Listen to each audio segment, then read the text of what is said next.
Welcome to the kidsministry.blog podcast. Every episode, we share ideas, tips, and resources to help your children's ministry thrive. Today, we're digging into something that, often gets overlooked.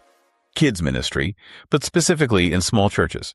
And we've got this fantastic source. It's an incredibly candid and practical post from the kidsministry.blog titled, My Favorite Curriculum for Small Churches. Yeah. And what's fascinating here is this isn't just about, picking out a book or a program.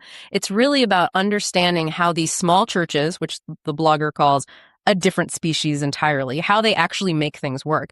Our mission here is really to pull out those insights. What does it take when you're not a megachurch, when resources are tight? Exactly. And the picture painted in this blog post is, it's pretty stark. I bet a lot of you listening might recognize this. Think about it. Maybe 30 kids total, covering preschool all the way up to middle school, all in one room. Wow. One room for that age range. Yeah. And the budget. The post says, basically, my gas money.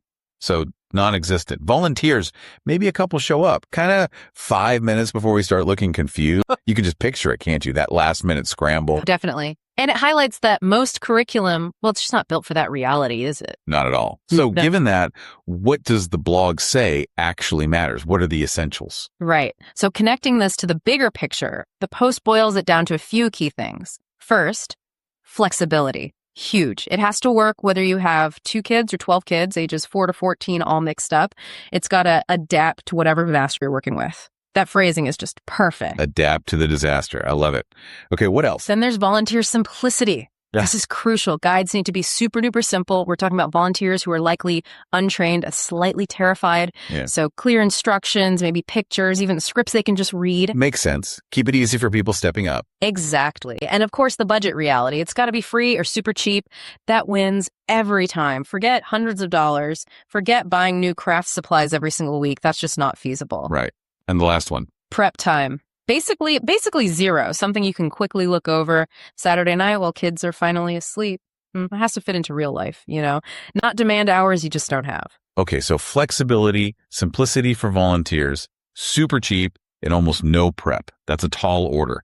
Does anything actually meet those criteria, or is it always just patching things together? Well, it's a mix, according to the blog. Some things come closer than others. For instance, Grow Curriculum gets praised. It's mentioned as being super simple, and importantly, it doesn't assume you have this perfect setup. Yeah. The blogger said it worked for mixed ages without me having minor breakdown. That's quite the endorsement. Yeah, no minor breakdown sounds like a win.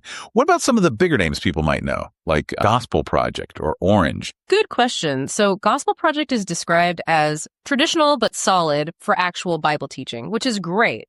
And it's but it's completely designed for age-specific classes. Mm-hmm. So if you're in that one-room setup, you're adapting literally everything. That takes time. Okay, so solid content, but requires heavy lifting to make it work small. Right. And Orange. It has great ideas, cool videos, fun games, but again, it kind of assumes you got time and money and volunteers and energy. The blogger admits to basically just stealing ideas from it and simplifying them way down. Resource mining, essentially. Makes sense. Is there anything that just hits that cheap and simple nail on the head? Yes. Kids Sunday School Place. The description is blunt. Cheap, simple, gets job done without drama. Sounds perfect for those near zero budgets, right? Though the blogger does note it can sometimes be almost too simple. Okay, so there are options, but they all come with trade-offs, it seems. Pretty much. But then the blog brings up this really interesting, kind of counterintuitive point about the mixed ages. Oh, yeah. Because that sounds like the biggest headache, honestly. Keeping everyone engaged across that huge age span. Well, this raises an important question. What if it's not a headache? The post argues mixed ages are actually awesome. Think about it. Older kids can step up and help the younger ones. They become mini leaders. And the little kids, they ask those super simple, profound questions that the older kids might have glossed over. It sparks different conversations. I hadn't thought of it that way. Finding activities that hit that sweet spot for everyone. Exactly. It's not about making it childish or too complex, but finding common ground. It fosters a different, maybe even richer kind of community learning. So the core advice here seems to be, stop trying to be a big church if you're not. Embrace your reality. Totally. Don't feel guilty about being small. The blog says it's different and often way better in lots of ways. Just start with something simple and cheap. Experiment. Find what actually works with your real kids and real volunteers in your real space. And there was another point in there, something about consistency. Yes. This felt like the actual truth nobody talks about. The blogger says, quote, "Best curriculum in the world is the one you'll actually use consistently." What's fascinating here is that consistency trumps the perfect program you can only manage sporadically. Showing up reliably, even if it's simple, means more than aiming for some ideal that leads to burnout. Right. An imperfect plan used consistently is better than a perfect plan that sits on the shelf. So what does this all mean for you, the listener, trying to make kids ministry work in a smaller setting? It really means leaning into practicality, flexibility, simplicity, consistency. Those are your guiding stars, not some glossy catalog ideal. It's about what works for you. Absolutely. And maybe the final thought to leave you with is this gem from the blog.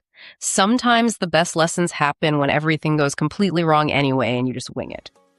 Sounds a bit scary, maybe, but there's real truth there. Those unscripted, chaotic moments, sometimes that's where the real connection, the real ministry actually happens. It's about being present, not always perfect. Thanks for listening. To find more ideas, tips, and resources, go to kidsministry.blog. We'll see you next time.